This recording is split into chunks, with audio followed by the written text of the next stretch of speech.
from Hiram Clark.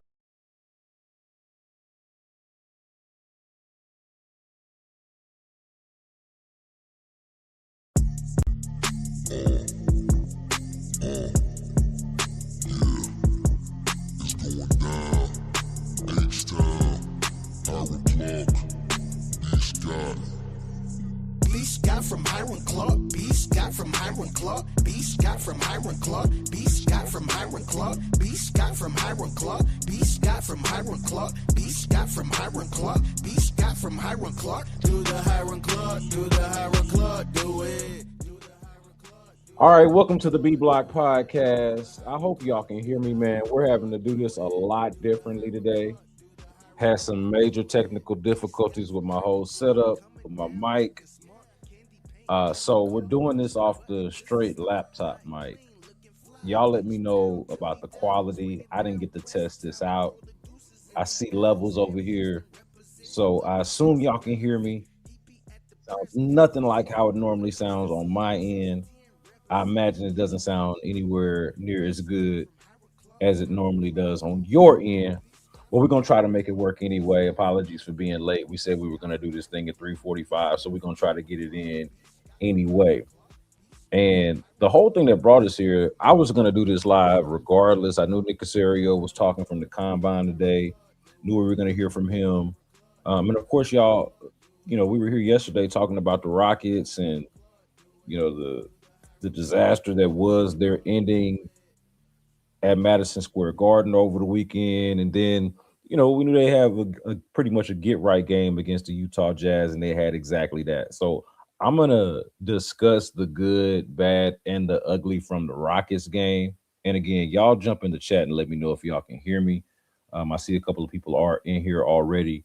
But we will talk about the good, bad, and the ugly from the Rockets win over the Jazz in just a moment. But I want to start with a couple of things on the Texans. And we'll get further into the draft and the combine and what's actually happening there a little bit later throughout the week. But Nick Caserio talked earlier today from the combine with the assembled media, a bunch of my colleagues and friends out there kind of chopping it up. And of course, he was asked about CJ Stroud. And there are a couple of CJ Stroud narratives that I want to sort of attack here and kind of just address for the record, since he did kind of give us this moment to talk about it, right? So CJ Stroud was asked, I think it was Aaron Wilson, who asked the question about sort of the trade speculation. Y'all seen this stuff out here. We talked about it a little bit on the podcast. Like this thought or notion that CJ Stroud could be available, or that teams might be interested in CJ Stroud, or calling the Texans to see if they're interested in moving off of him, which I thought just didn't make sense. It wouldn't make sense really from either side. Like, if you're one side, why would the other side really go for that? What it would take to get CJ Stroud, it never made sense. But here he is being asked, Nick Caserio, that is, being asked about their confidence in CJ Stroud and sort of the trade chatter and speculation that's been out there over the last, let's call it, week or so. Yeah, he's our quarterback. He ain't going anywhere. We have a lot of confidence, a lot of belief. I mean, I'd say the philosophy that D'Amico and I have, we're going to support our players and do everything we can to kind of help them. And this league's about ups and downs. I mean, nothing's perfect. I mean, there's no team that's undefeated unless I missed something this year. So that's not going to happen.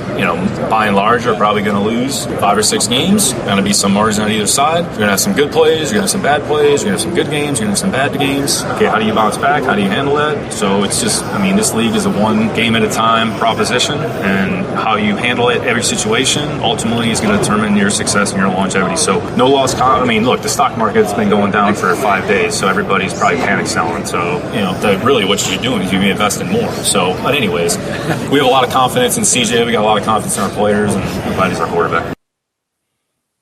So it feels like it wouldn't be a proper long-winded Nick Caserio answer if he didn't give you like a stock market reference or something like in that vein, like in the money making, investing, trading sort of vein. It's no surprise. I saw Seth Payne mention this on his stream earlier today, that it's no surprise that he's an avid trader, an active trader. So it's probably it's probably active in the stock market, and just as much as he is with draft picks and trades of that vein. But there are two CJ Stroud narratives that I sort of want to attack here on this particular episode. Because look, there's a lot of talk about CJ Stroud, and rightfully so. Like there's just a lot of conversation around him based off of how he played in the playoffs and where they are with this whole contract situation, like having to make a decision, right? They're gonna have to go ahead and extend his 5th-year option pretty soon. And it's also time to make a decision about whether you want to extend him. Look, I mentioned to y'all that I'm doing this on my laptop. Let me kind of make this more comfortable. I got like real urgent with it and just literally put this thing on my lap. But let me kind of just sit back and kind of kick it with y'all for a second, if y'all don't mind. So anyway, I feel like there's one piece of the narrative. There's one specific CJ Stroud narrative that is fair. And then there's another one to me that feels like it has just been overblown at this point. Okay. So and these are the ones that I want to attack, or at least focus on here.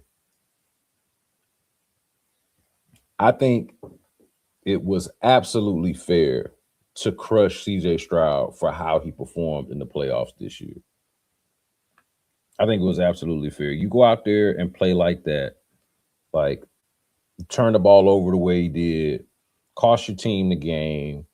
You touch the ball more than anybody.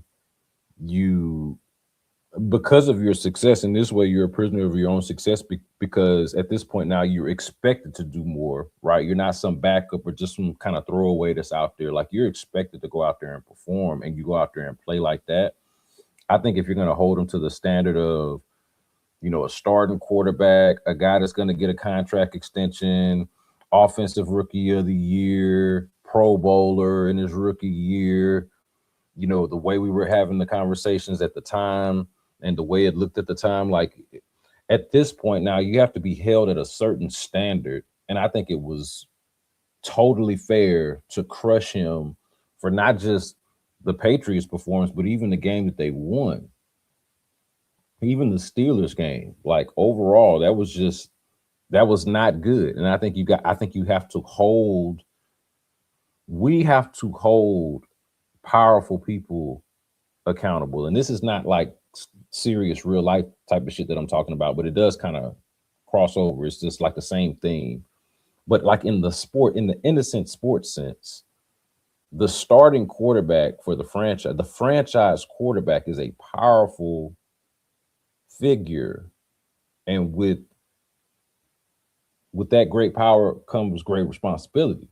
Not to get corny on you, but that's just the reality of the situation. So you can't be the guy and then go out there and turn the ball over 4 times and have like a nightmare of a stretch for 2 games in the playoffs. One of them you win, but certainly not because of your play. Like you can't have it. And so if we're going to be holding people accountable, if we're going to be keeping it real, if we're not going to be just like hand holding people through stuff, we got to be real about what that was. And that wasn't it. My hope would be that anybody, media, fan, coach, teammate, CJ Stroud himself would look at that 2-game stretch, would look at those performances and say, that ain't it. This is what it ain't and what it can't be. That's what I would hope. Then that's what I would expect. So that part of the CJ Stroud chatter and criticism, all of that to me is completely fair and warranted. Now, of course, you got people that go overboard, right? People care a little bit too much. And so people go a little bit overboard, get a little bit too personal, and yada, yada, yada. But aside from that, just on the basis of accountability and all of that type of stuff, thought that was all fair. What I don't think is fair, I put it this way. I think because of that, because you have a valid criticism, a real gripe with how CJ Stroud ended the season, I think because of that, it has now become overblown of how much he's regressed from his rookie year. I think because of the recency bias of how terrible it was to end the season, and because it is a fact that he has not replicated the success of his rookie year, either numerically or I think from the eye test, if we're just being objective about it, it has not been quite that. That's a fact. And then recently, it was some of the worst that it's been, most recently. So to me, since we for now have these bookends for CJ Stroud, a historic rookie season on one end, to maybe the worst playoff performance of any quarterback who played as many games as he did on the other end, then now the fall off to me has been exaggerated a little bit. That's where I'm at. Fall off has been exaggerated a little bit. So I want to clarify the record on this and at least put my point of view just to be clear on where I'm at on CJ Stroud, because I think that's how we got into what Nick Caserio called moronic, I think was the term he used for some of the trade talk, trade chatter out there. And look, moronic is probably a fair enough word for it, because for honest, like, content creators turn into morons in the offseason, man. Especially with football, I feel like the other sports, when there's news, and when there's not, it's more like fun, but there's not like this salacious sense to create content. It's a little bit different. But I want to clarify my point of view on the CJ Stroud stuff, just for the record. CJ Stroud has not replicated his rookie season. CJ Stroud was not good in the playoffs this year. CJ Stroud is still a good NFL quarterback.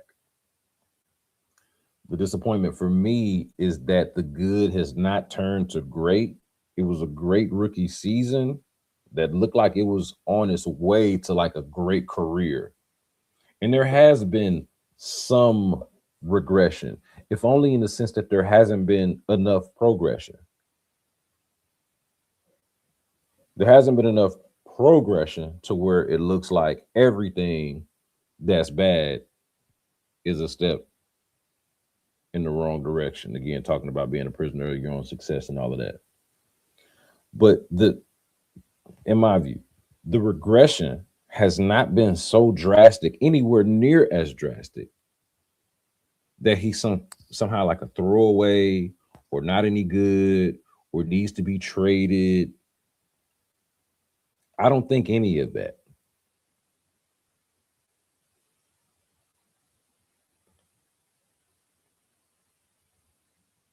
So I do think that there's an uncomfortable conversation that they should be having behind the scenes about the contract and whether to do it now or later. Sort of that wait and see approach, listening to Caserio talk. He said, look, he's our quarterback for sure in 2026. Now, beyond that, I'll let you guys speculate. That's for you guys to do. That is noteworthy because it's non-committal on like what direction they're going in with the contract, whether that's the 5th year, it's just simply the 5th year option with an extension or an actual extension, a shorter extension, what it might look like.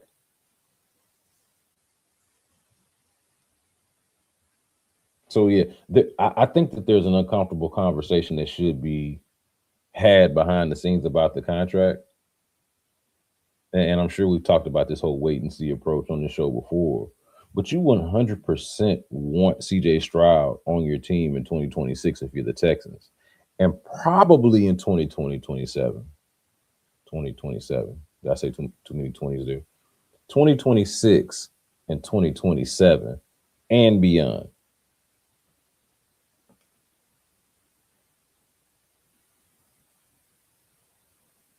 That would be my thing, my guess. So, look, it might sound like some boring, fence straddling type of opinion to be like, there's some good and bad. And I feel like the more platforms we have, the more opportunities, the louder our voices become, the more pressure there is to like have the strongest take in the world. But this is somewhere where the reality actually is somewhere in between. And y'all know I'm here to like just be real, like as real as I possibly can with you. The reality is that CJ Stroud's the next the next big thing, the next superstar. That was probably premature. And then this other end of it, CJ Stroud's not it, can't win with him. It's probably a little bit of an overcorrection or an overreaction on the other end, on the other side of it. Truth is, he's been good, not great.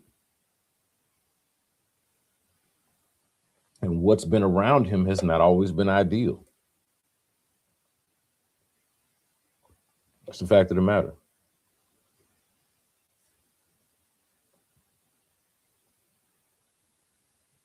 Khalil asks, how much faith do you have in CJ Stroud? My faith has been shaken. I'm not going to sit up here and lie to you. Like the faith is the same as it was when we were talking about him after that rookie year. The faith has been shaken. Do I still think, like I said this weeks ago, whenever after the season, as the season had ended, he's now in that in between category that Trevor Lawrence was in a year or two ago. Like this past year, Trevor Lawrence had an MVP caliber season and has validated his contract. But when he got his contract, I said at the time, Trevor Lawrence is a guy that you got to pay, but it's the golden handcuff situation of too good to let go, but not sure how much better you can be with him.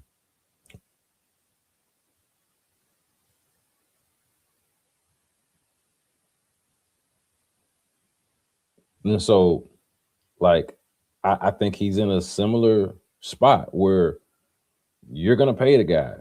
You don't have like options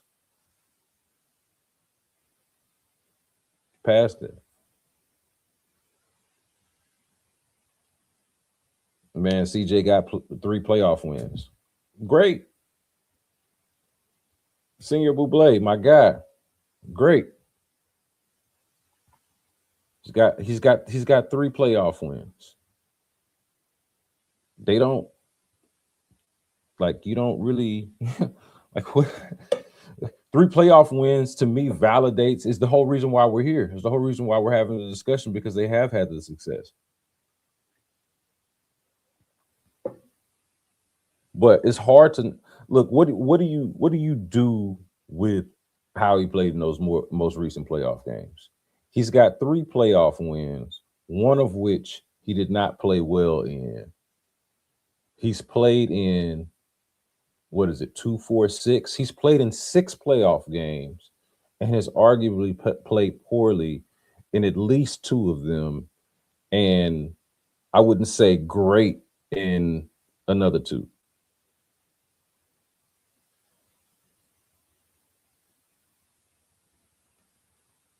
I don't know if this is a fair way to assess it either with the cards he's been dealt, that's an overachievement. Like I agree. Look, winning playoff games is not a singular thing, right? Like, if we want to be real about it, that Browns playoff game, that's a defensive game, right? The Steelers win, that's a defensive game, right? They handled up. He was really good against the Chargers, but like it's not linear. And I'm not. Look, I said all of this to not shit on CJ Stroud. So look, and this is the push and pull, right? Like, CJ Stroud's great. He's got 3 playoff wins, rookie of the year. You know, they go to he's never not been to the playoffs. He's never not won a playoff game in his career. Like, you can say all of these things about him, but there's also that other side of it has not looked as good as it did in the beginning. And then most recently, it looked the worst that it ever had. And against some of the better teams, it's looked at its worst. There's nuance to it. Way more nuance to it than I feel like people want to actually admit and commit to. And when I said earlier that my faith in CJ Stroud was shaken, what I meant was more so like in the vein of how we were talking about him at the time. I still, like I just said, in terms of the whole Trevor Lawrence, I still think he's a quarterback that you would rather have than not. But that feels like a backhanded compliment. I don't mean it that way, but it feels like one. It's like rather have than not, as opposed to, man, that's my quarterback that's going to lead us to the Super Bowl.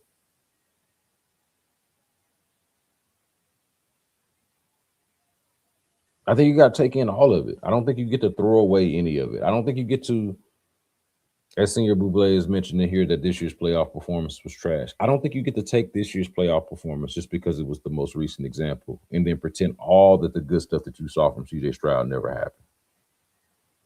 I don't think you get to take all the good stuff that you saw from CJ Stroud before this playoff performance and be like, that's the CJ Stroud that I'm just going to choose to believe in and with no consideration to the bad. I'm just going to ignore. I'm just going to flush it. He should flush it. Learn what he can from it, but he should flush it.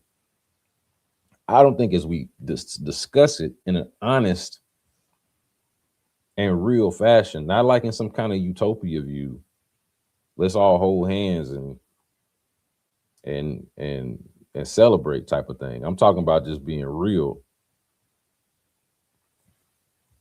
We got to take the good with the bad and be real with it. Okay. Speaking of good and bad, I want to get to the good, the bad, and the ugly with the Houston Rockets, if y'all are cool with that. And I can do that. Let's see. Before we do that, though, I do want to get to some comments about the Stroud stuff. I don't want to move off of that, just change the conversation if people still got some stuff to say. Senior Buble holding it down in the chat. Shout out to you, man. Let's see. He says, why is the narrative about moving on?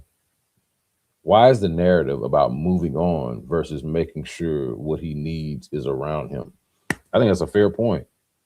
I think that's a fair point. I think that there can be, I think we can have multiple conversations at the same time and say that, hey, he needs to be better in moments like his decision making. I've said this before. His decision making in the playoffs and in those playoff games needed to be more like what they were honestly in the regular season. This is the funny part about it, is that I actually thought that he showed a lot of growth this season. Last year was a tough year. He was on his ass all the time. His weapons were in and out. He was dealing with the weight of the expectation from the previous year. And I thought that last year was the step back that everybody wants to keep talking about. This year, the offense overall wasn't good. He missed time. He was adjusting to the new offense. And then I would say the quality of the weapons and what was around him in terms of offensive line and skill players collectively just was not as good, probably as any of the years that he'd been there.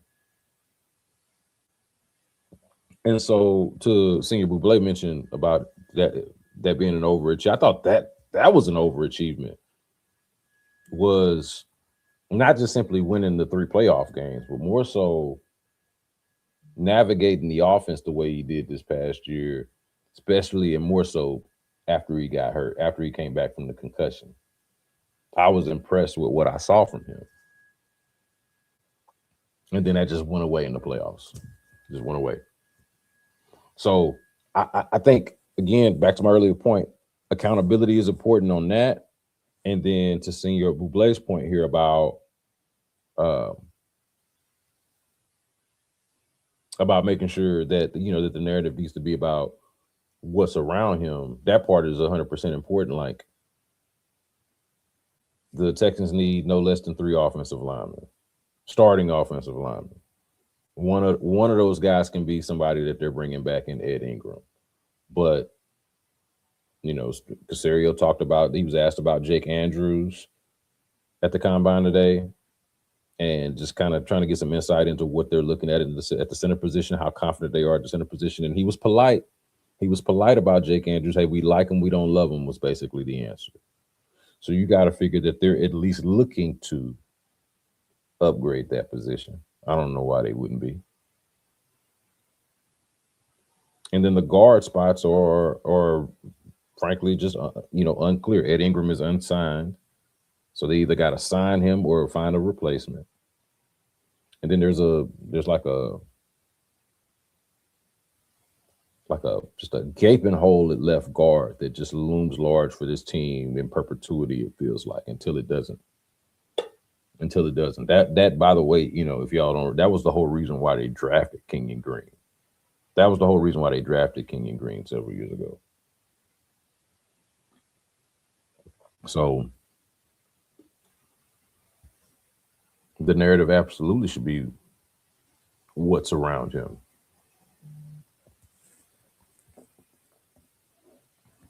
The receivers and the tight end position and the running back, like, all of that could use a serious look, especially if they're committed to the offense as it is. Senior Buble also says, my takeaway from this playoffs was we need home field advantage. The Elements was trash. Elements not great, but I'll say this, like, I thought this team, I know we're talking about TJ Stroud here, and so there's kind of an offensive discussion, but since you mentioned it, part of the heartbreak with losing that game and not getting to the finish line in this particular playoffs is because you were uniquely built to play in those elements because of that defense. Like, I agree with your premise. I think your point is more of an offensive point. But damn, if you ain't never had a defense like that was built to play in them conditions, to play in that type of weather, and all you had to do was kind of really what you had been doing all season long, which was this cat and mouse game with the opposing defense and just really taking care of the football, moving the ball at times, but never really scoring touchdowns all that much. That would have been okay.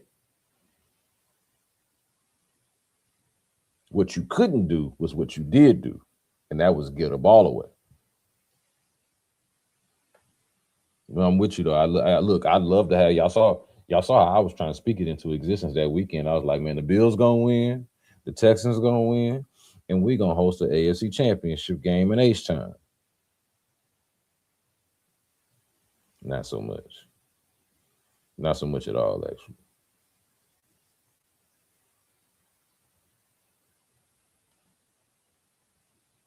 Khalil says, we've seen what a franchise quarterback looks like with Deshaun Watson. We never had these conversations about him. It makes me wonder. I don't know.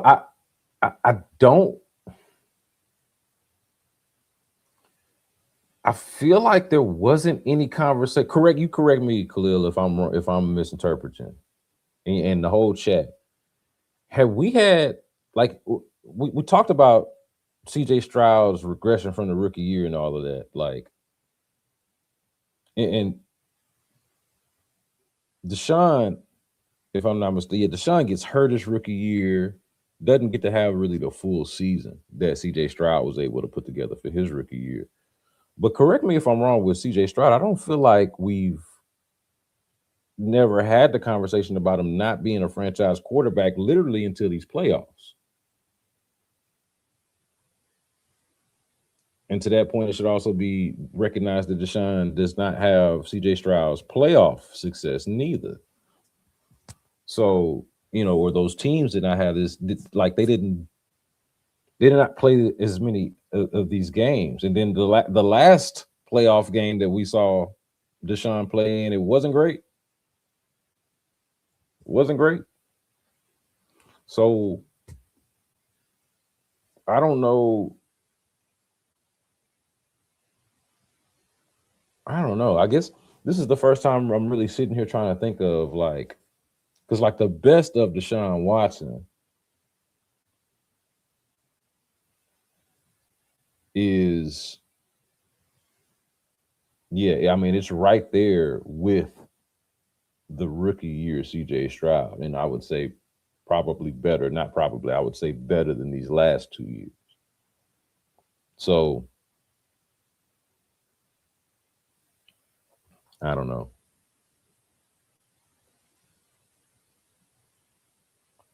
Let's see what else we got. Spidey says, look at the Seahawks. They are barely paying Darnold, and they just won the Super Bowl. I want to be like them or the Rams. I don't want to overpay the QB like the Niners, Cowboys, and Jaguars do. Look, I get it. I mean, who wants to overpay for anything, But the idea is, Spidey, that like if the quarterback is, like you need that example. Like, who's your Sam Darnold? Who's the new CJ Stroud that you're going to draft? Who's the new rookie quarterback? Like, once you get the quarterback, they're so hard and so rare to get that you gotta pay the premium on it, just because they're so hard to get, just because it's just so hard to find it.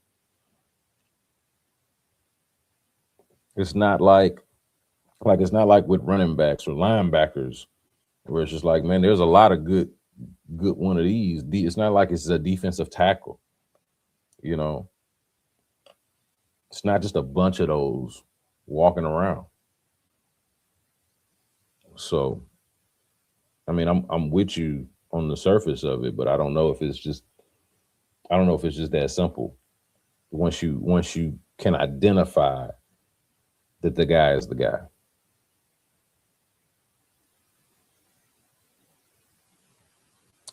Let's see.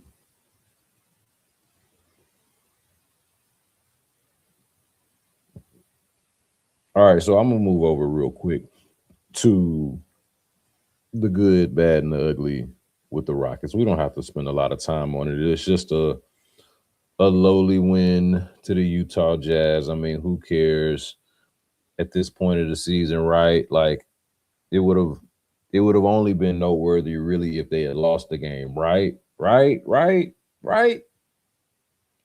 Not really. I thought a lot of people pointed out during the game that, man, it is an odd place to be in when your team is up by 20 points or more and you don't feel good about it. You're angry with the team. You're upset with how they're playing the game. And boy, this game was ugly. I pointed out, like, I'm talking about early in the game, couple minutes in, 2 or 3 minutes into the game, these jokers had 4 points and 4 turnovers. They had just as many points as turnovers. A couple minutes after that, these jokers had almost what was it? 3.5 minutes into the game. I tweeted it, whatever it was. I'm sure it was like 3.5 minutes into the game. They had 6 points and 5 turnovers. They finished the game with a season high 26 turnovers in this game. And it wouldn't be so like if it was just in a vacuum, just hey, we just turned the ball over against a bad team, but we won, and who cares? It's on the heels of how they lost that game in Madison Square Garden, turning the ball over. And a theme of what ails them as a squad, right?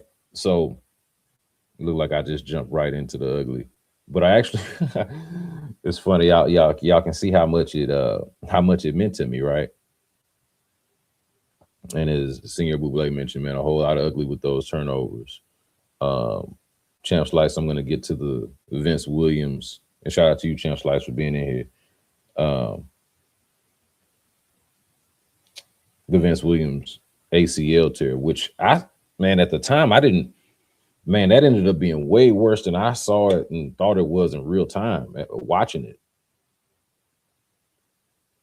But let me start with the good real quick, because they did win the game by 20. And there was some good in the game. I thought there was plenty of good in this game. Jabari Smith Jr., I think his best, my guy Brado called it his best two-way performance of his career. And shout out to Brad. He's not going to be on with us tonight, but Rockets Collective, want to shout that out and plug that real quick. If y'all are in here, y'all are definitely want to check us out at 7:30. Rockets Collective, it'll be myself, Will, and Lashard Bankley. No Brad this time. He's on a business trip, but he's going to rejoin us next week. But we're going to talk about all of this, the Knicks loss, the underwhelming performance against Utah, even after beating them by 20 because of those turnovers, and just how things are looking for this team offensively right now. The Reed Shepherd minutes, the rotations, Ime Udoka's decision-making, all of that. So make sure y'all check us out on the Rockets Collective. But he mentioned that this was Jabari Smith Jr.'s best two-way game. Couldn't agree more. 31 points, 9 rebounds, 3 steals, 3 blocks. I mean, he was incredible. 12 of 17 from the field, 6 of 11 from 3. He made his first, 9 shots or so, it seemed like. I mean, he was fantastic in this game. Fantastic, the best that I've seen him. So we should acknowledge Jabari Smith Jr. once again, like we have been doing on our previous episodes, man. He's just been, this is the best stretch of ball he's played, man. Best stretch of ball he's played in his career after he played the worst stretch of ball that he played. So rightfully so, he's going to get a lot of love.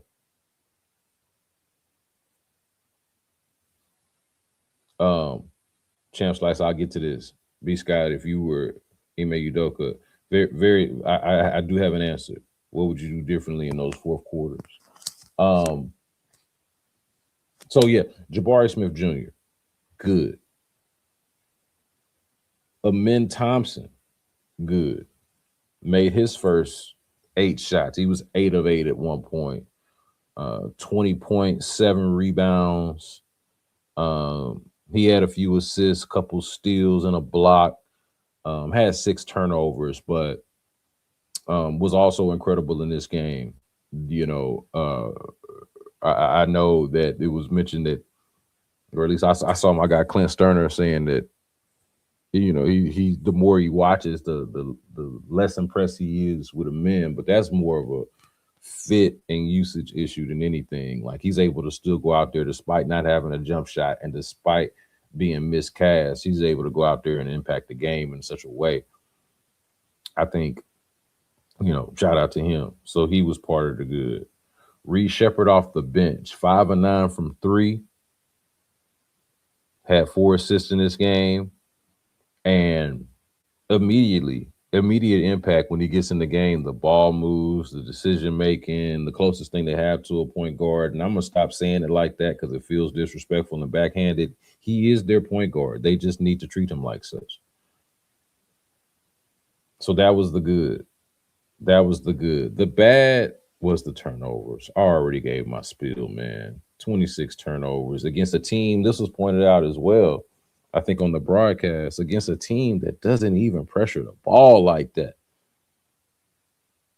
They're not trying.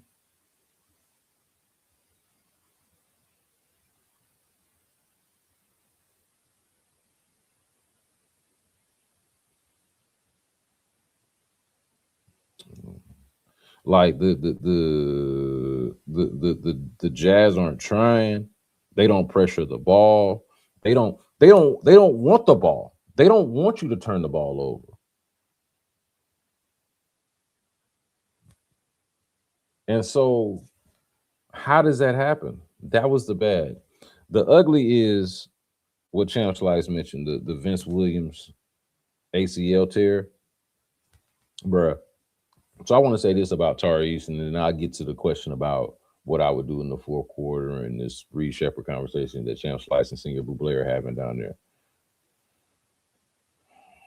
Man, I don't think that Tari Eason meant to injure Vince Williams with that play.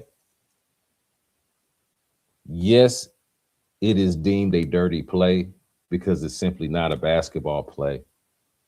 But I don't think the intent was to injure.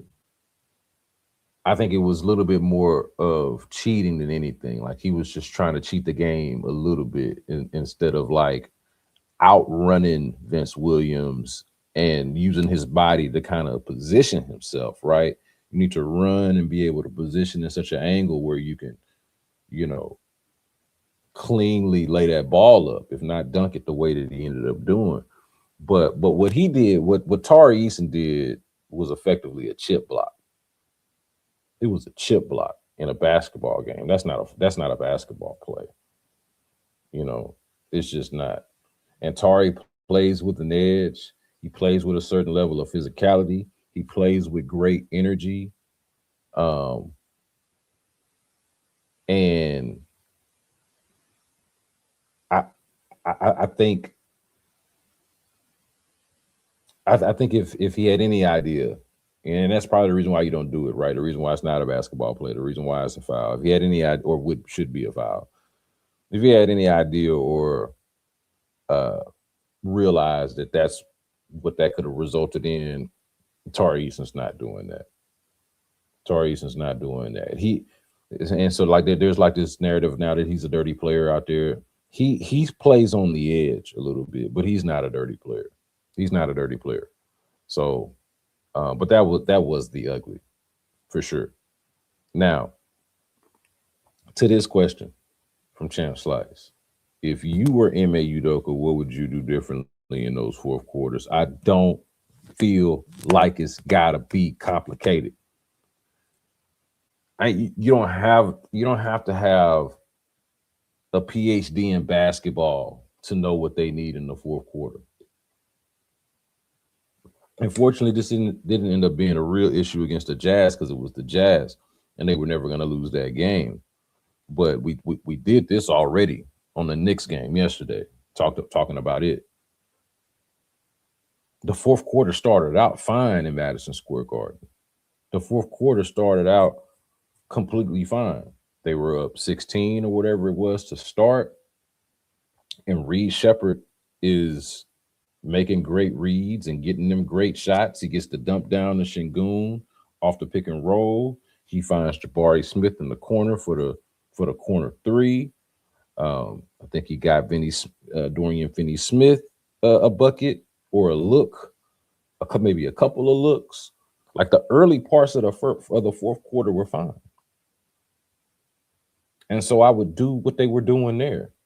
When they went away from it, when they took him out and went with their small ball athletic lineup where everybody's long and rangy, and I guess and men is the point guard in that case, in that situation. that was the lineup that kind of gave the game away because they couldn't score, and their defense was just rendered ineffective by really, really good, like excellent offensive play on the part of the Knicks. They were able to capitalize off of the turnovers and the lack of shot making on one end. See Jose Alvarado making an impact, guys like that. And then in the half court, Jalen Brunson was just cooking whoever was on him, whether it was Jabari Smith Jr. or whoever else. Like, but that's the lineup that gives up the lead. But when they bring Şengün back in around, just under the 3-minute mark, they don't bring in Reed Shepherd with them to help that offense get back on track. So what I would do differently, champ, is trust Reed Shepherd more in the fourth quarter. Trust Reed Shepherd more in the fourth quarter, and even if it goes against your sensibilities, be willing to trade buckets if you got to.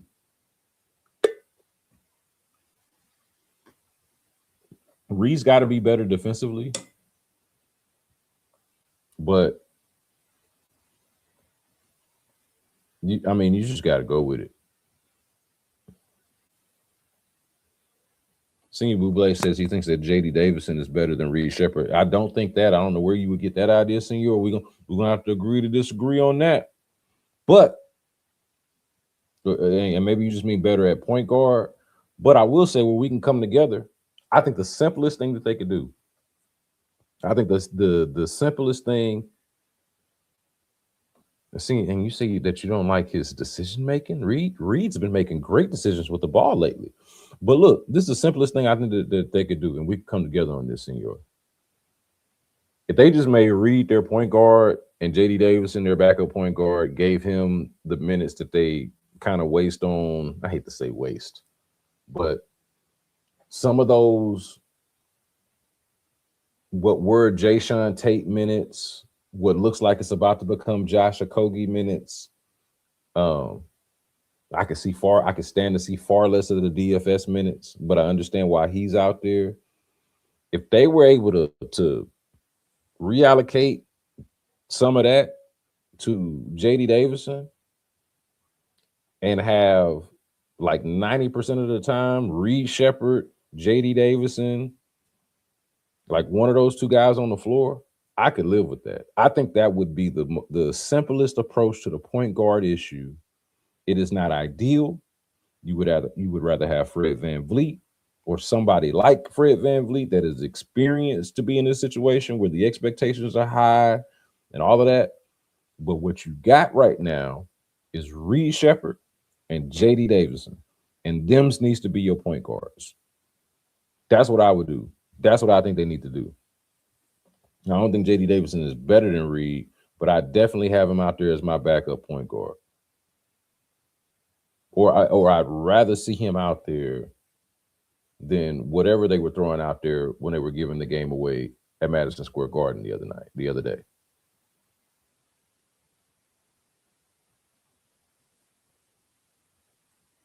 I also don't mind what Senior Buble is saying here. One of the best lineups he saw was with Reed and J.D. Davison at the point and Reed at the 2. Are you probably talking about the OKC game from a couple of weeks ago, maybe? But I don't hate this. Now size is an issue. Defense is an issue. Defense is already an issue anytime that Reed is in the game, no matter who's in the game with him. So you got that. But it worked for the Knicks with Jalen Brunson and Jose Alvarado. They've been doing that since they traded for Alvarado. And that's a problem defensively. I don't hate that. I think you got better wing options, or I think it makes more sense to probably stagger them for the point guard duties and rely on your multitude of wing options if you just have one of them in the game, right? Like you got one of them as your point guard and everybody else is long and rangy and athletic and most of them can shoot outside of a min.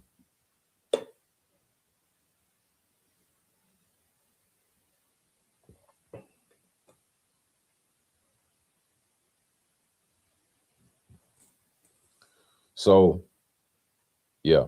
Um Champ Slice mentions that Albie can't hit bunnies, men trying to run through a wall, KD gets careless. Man, boy, Albie can't hit bunnies, a men trying to run through a wall, KD gets careless. Barry and Tari should never dribble the ball to begin with. That's a lot to blame on Ime. I think that's a fair take, champ. But I also think that the fact that we're in February at this point, we're post All Star break. Ime is very familiar with the parts and with what he's been given, and it is his job to come up with the ways around all of those weaknesses. Now, the first thing that you mentioned about Alpi not being able to hit bunnies, that we just can't abide by at all. Um, Still looking for superstar Alpi, for all NBA level Alpi. Still looking for it. We are now officially, I think, at a point of like a countdown. Now he shot a good percentage in this game, was 7 of 12 from the field, had 16 and 7, or I'm sorry, 16 and 9. A steal, a couple of blocks. You know, this was not superstar Alperen Şengün. Oh, and I did want to make this point about the good, bad, and the ugly, and what can really make the emotions of this Jazz game heightened. Aside from like if you're old enough to understand or appreciate the history between the two squads and all of that, or the franchises, the good and the bad, like I feel like it's heightened. I feel like the good, or here's how I should say it. Let's scratch that. The good is diminished by the fact that it was against a Jazz team that has already been penalized for not trying, already been penalized, and should be penalized again. Every night that they roll out a squad like the one that they played last night against the Rockets at Toyota Center, they should be penalized every night. So the good is diminished by the opponent. And then the bad is magnified, amplified, I should say, by the opponent. Because to my point earlier, how it is that against a team that ain't trying, against a team that don't pressure the ball, against a team that's borderline NBA, you turn the ball over 26 times. You turn the ball over 4 or 5 times in the first 4 or 5 minutes.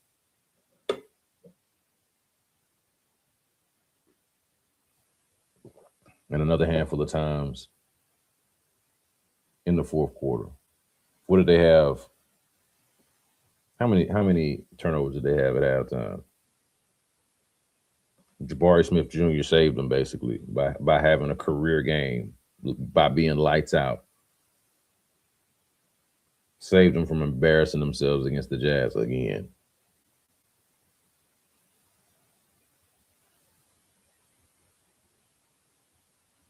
But yeah,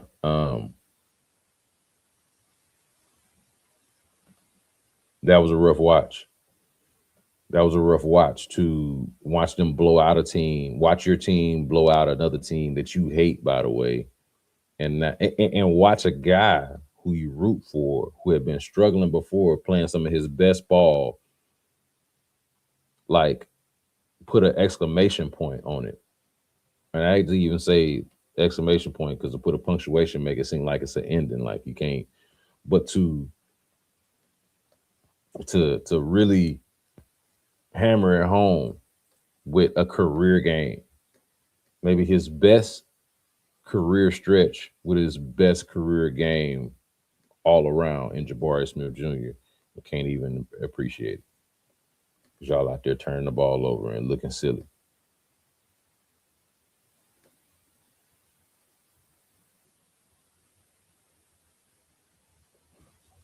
They had 9 turnovers in the first quarter. That's what it was. They led by 16 despite 9 first quarter turnovers. And that was because Jabari Smith Jr. was incredible. And they did finally put in Reed Shepard. Side note, like sidebar, since I'm reading that tweet, Josh Okogie got the first minutes off the bench, I guess in like Jay Sean Tate being out. And it's like nothing against Josh Okogie. He had fallen out of the rotation, and now now he's first off the bench even before Reed. Now the minutes ended up correcting themselves, but they're out there turning the ball over in the first few minutes of the game, and the substitution is defensive oriented. The first substitution is defensive oriented. I didn't understand that at all. I also want to see more about y'all. Have y'all seen anything more about a men's injury? I left this game. I was at this game, but I left sometime in the fourth quarter, I think. And I didn't see any real follow-up on a men. So, that's, since I'm curious now, that's my bad. Maybe I should have been around to ask. But I didn't become curious until just now. Okay, Champ Slice says he's out Wednesday. I started recording quad tendonitis. All right, appreciate that, man. Champ Slice, contributor to the B Block podcast, officially. Your pay will be what mine is, which is not but no, I'm just joking. But that's so quad tendonitis. That could be worse, So non-contact, you kind of concerned, like what could that be? What is the severity? So you're glad that it's just that quad tendonitis is kind of an odd. Could that be the usage and the workload starting to hit a little bit of a wall? I don't know. But hopefully he gets right soon. Now, I will say this before I go, because this is now going to be awkward with a man who I think is incredible. I don't buy into a man's not incredible. Don't buy into it. He does need a jump shot. He does need to improve his handle, all of those things. But the last time a man was out, when they played the Thunder on that Saturday, and the Thunder were shorthanded, they didn't have their guys. They let Reed Shepard go out there and play point guard. They let J.D. Davison come out there and play some point guard. What I'm saying is, might they get more information, more data, a larger window into the greater picture of who their point guards actually are on this team? Man, I certainly hope so. Don't you? Don't you? Because it's hard watching them turn the ball over the way that they did against the Knicks, hard the way they did last night at Toyota Center against the Jazz, and the way that they are just prone to do. It's frustrating, man. Last time I seen my football team play, they was turning the ball over. Basketball team got a turnover problem. My baseball team, I'm trying to see if they're learning plate discipline, which didn't used to be an issue with them, but now they give away at bats. Can we stop, Houston sports? Can we stop giving shit away? Stop giving shit away. Take some pride. Take care of the ball. Take care of each other. Subscribe to the B Block podcast. Comment, rate, review, tell your friends. And I'll see y'all next time, man.